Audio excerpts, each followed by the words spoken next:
Setelah kita melakukan satu amal kebaikan, baik yang bersifat hablum minallah maupun hablum minan nas, bukan berarti urusan selesai. Masih ada amalan lanjutan yang harus kita lakukan, yakni berdoa agar amal yang telah kita lakukan diterima oleh Allah Subhanahu wa ta'ala. Berdoa agar amalan yang telah kita lakukan diterima oleh Allah Subhanahu wa ta'ala merupakan bentuk dari kekhawatiran diri kita atas amal yang telah dilakukan, karena tidak setiap amal yang dilakukan itu diterimanya.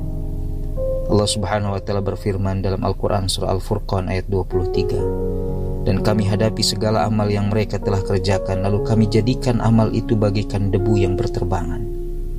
Khawatir terhadap amal yang telah kita lakukan yang dilanjutkan dengan berdoa semoga amal kita diterimanya merupakan bagian dari sikap seorang mukmin.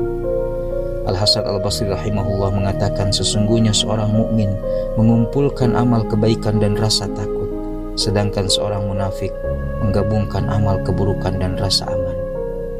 Dalam Al-Quran Allah Subhanahu wa ta'ala menjelaskan tentang hal ini sebagaimana terdapat di dalam surah Al-Mu'minun ayat 60. Dan orang-orang yang memberikan apa yang telah mereka berikan dengan hati yang takut karena mereka tahu bahwa sesungguhnya mereka akan kembali kepada Tuhan mereka. Aisyah radhiyallahu anha mengatakan, "Wahai Rasulullah, apakah yang dimaksudkan dalam ayat dan orang-orang yang memberikan apa yang telah mereka berikan dengan hati yang takut adalah orang yang berzina, mencuri, dan meminum khamar?" Nabi SAW lantas menjawab, "Wahai putri As-Siddiq, yang dimaksud dalam ayat tersebut bukanlah seperti itu. Bahkan yang dimaksudkan dalam ayat tersebut adalah orang yang berpuasa, yang bersedekah, dan yang sholat, tapi ia khawatir amalannya tidak diterima." Sikap seperti ini diamalkan oleh para salafus saleh, sebagaimana yang dikatakan oleh Abdul Aziz bin Abi Rawad rahimahullah. "Aku perhatikan mereka bersungguh-sungguh dalam beramal soleh. Jika mereka telah merampungkannya, mereka pun merasa prihatin apakah amal mereka itu diterima atau ditolak." Bahkan sikap ini pun dilakukan oleh para nabi dan rasul. Hal ini bisa kita lihat di dalam Al-Quran surah Al-Baqarah ayat 127.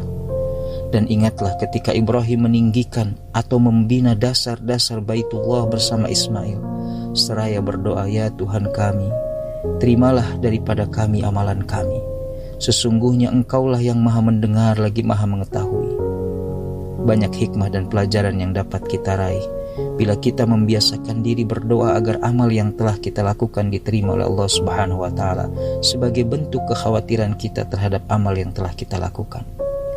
Pertama, akan menjauhkan diri kita dari sikap sombong atas amal yang telah kita lakukan.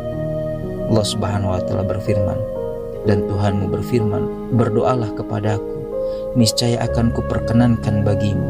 Sesungguhnya orang-orang yang menyombongkan diri dari menyembahku akan masuk neraka jahanam dalam keadaan hina dina." Kedua, memotivasi diri kita untuk meningkatkan kualitas amal-amal yang akan kita lakukan. Karena ketika kita kekhawatiran amal tidak diterima, berkumpul dengan keinginan agar amal kita diterima akan menjadikan kita bersungguh-sungguh dalam setiap beramal. Ketiga, menghantarkan kita meraih kemuliaan. Tidak ada sesuatu yang paling mulia di sisi Allah dibandingkan doa.